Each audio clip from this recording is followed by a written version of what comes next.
Hello বন্ধুরা, good evening. তো দেখো আমরা চলে এসেছি স্টেশনে। তো ভিডিওটা এখান থেকে স্টার্ট করছি বন্ধুরা। তো মেয়েদেরকে নাচের স্কুলে দিয়ে আমি আর আমার ফ্রেন্ড চলে এসেছি স্টেশনে। আমরা যাব একটু ব্যারাকপুর। তো এখানে দাঁড়িয়ে আছি অনেকক্ষণ ধরে। তো ট্রেন কিছুতেই আসছিল না। 7:53 ব্যারাকপুর লোকাল ছিল মাঝেরহাট, সেটা পাচ্ছিলাম না বলে তাই দাঁড়িয়েছিলাম অনেকক্ষণ। তারপরে লাস্টে অন্য ট্রেন ধরে চলে এসেছি ব্যারাকপুর। তো নেমে গেছি স্টেশনে। তো আমরা বিশেষ একটি কাজে এসেছি। তো যেহেতু অনেকটাই মানে 7:30টার সময় 8টার দিকে এসেছি। তো যাই হোক, দেখো এই যে এখানে না একটা হনুমান মন্দির আছে। তো এটা খুব জাগ্রত আর কি, অনেকে ইয়ে করে। আগে প্রায় যখন আসতাম স্কুল লাইফে, এখানে যখন পড়াশোনা করতাম, তো এই ব্যারাকপুরে অনেক অফিস ছিল সরকারি, মানে প্রশাসনিক ভবন, ওখানে আমাদেরকে প্রায়ই আসতে হতো। তো তখন এই মন্দিরটার পাশ দিয়ে যেতাম আসতাম। তো তারপরে মন্দিরটা প্রচুর মানে ভালো সুন্দর করেছে। তো যাই হোক বন্ধুরা, তো যেই কাজে এসেছিলাম ওই কাজ হয়ে গেছে। আর তারপর তো ওই বান্ধবী ওর মেয়ের নাচে কম্পিটিশান আছে সোমবার, তো তার জন্য একটা গাজরা কিনলো। তো দেখতেই পেলো ওই দোকানটায়।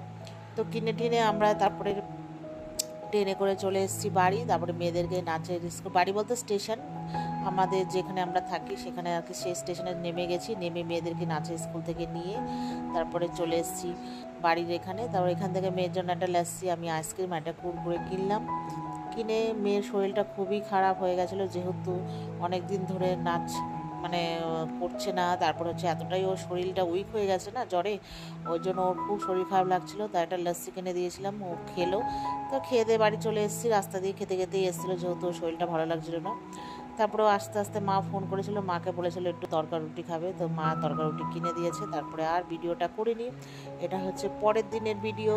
তো বন্ধুরা দেখো, তো স্নান টান করে আর ঘরের কোনো কাজকর্ম তোমাদেরকে শেয়ার করিনি। তো তারপরে চলে এসেছি, তোমার একটু চা করব, চা খাবো আমি আর মেয়ে। তো তার জন্য এখানে চাটা বসিয়ে দিলাম। এবার যাব ছাদে। তো যেহেতু দেখছি এখন ওয়েদারের তো কোনো বিশ্বাস নেই, যখন তখন আর কি বৃষ্টি নামে। তো তার জন্য চলো তোমাদেরকে সাথে করে নিয়ে যাব আমাদের বাড়ির ছাদে। তো ছাদে আমার সেরকম কোনো কিছুই নেই আর কি, তাই কোনো কিছুই যখন তোমাদের সাথে আজকে শেয়ার করি। তো চলো ছাদে। তো ছাদে জামা কাপড় দিয়েছি, আর এই কোল বালিশ দুটো না দিয়েছি একটু রোদে। অনেক দিন ধরে ভাবছি দেবো দেবো, দিতে পারছিলাম না। তো আজকে দেখলাম রোদটা মোটামুটি উঠেছে, তো দিলাম। তাও অন্ধকার করছে। তো জামা কাপড় সব কিছু নিয়ে গেট বন্ধ করে কোল বালিশ দুটো নিয়েছি আর ফোনটা হাতে। তো খুবই ভয় করছিল, যেহেতু এত জামা কাপড়, আবার বালিশ দুটো নিয়ে হাঁটতে পারছিলাম না, সিঁড়ি দিয়ে নামতে পারছিলাম না, প্রবলেম হচ্ছিলো, ভয়ও লাগছিল। তো যাই হোক বন্ধুরা, নেমে জামা কাপড় যেগুলো একটু মানে কম ভেজা ছিল সেগুলো একটু মেলে ঢেলে দিলাম ভালো করে শুকানোর জন্য। তো তারপর চলে এসেছি মানে সকালের টিফিন খাবো। তো আজকে না ভেবেছি রোল টাইপের বানাবো, সস ছাড়া আর কি। তো রুটিটা আমি আগেই রান্না বান্না করার পরে আটা মেখে, মানে ময়দা মেখে রুটিটা ওরকম হালকা সেঁকে রেখে দিয়েছিলাম, যে মেয়ে ঘুম থেকে উঠবে যখন তারপরে একবারে খাবো। নাহলে বানিয়ে রাখলে কী হবে বলো তো, শক্ত হয়ে যাবে, আর কিছুই না। তো এখানে 3টে ডিম দিয়ে আর কি 4টে রুটি করব।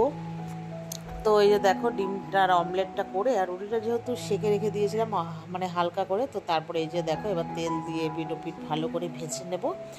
আর তারপরে এই তেল একটু ভালো করে ভাজার পরে তারপরে যা যা আর কি রোলে করে দেখতেই পাবে। এই আমার রোল এগুলো ভাজা কমপ্লিট, আমার দুটো মেয়ের দুটো। তারপরে আমি শসা আর পেঁয়াজ কেটে নিয়েছি, লঙ্কা দিইনি, আমিও লঙ্কা খুব একটা খাই না, আর মেয়েও তো একদমই ভালোবাসে না, তাই জন্য দিইনি। তো ওর পরিবর্তে আমরা গোলমরিচ ব্যবহার করব। তো যাই হোক, এখানে বিট লবণ, মানে এমনি লবণ, তারপর হচ্ছে চাট মশলা আর গোলমরিচের গুঁড়ো দিয়ে তোমার হচ্ছে বানিয়ে নিয়েছি। তা মুড়িনি, যখন খাবো তখন মুড়ে মুড়ে খাবো আর কি। তা নিয়ে চলে এসেছি ঘরে। তো ঘরে আনার পর এবার আমি আর মেয়ে দুজনে মিলে আর কি খাবো। তো আর আমি না একটু হালকা করে চিলি সস দিয়েছিলাম, বেশি না, মেয়ে একদমই সস ভালোবাসে না বলে দিইনি। আর আমিও ভাবলাম যে থাক, ও খাবে না আমিও খাবো না। আর অ্যাকচুয়ালি কী বলতো, টমেটো সসটা বেশি নেই, অল্প একটু আছে, ওই জন্য আর দিইনি। থাক, ও বলেছে প্রথমেই খাবে না। তো যাই হোক, খেতে খেতে দেখো বৃষ্টি নেমে গেছে, তোমরা কতটা বুঝতে পারছো জানি না। তো চলো বন্ধুরা, ভিডিওটা এই পর্যন্তই। ভালো লাগলে লাইক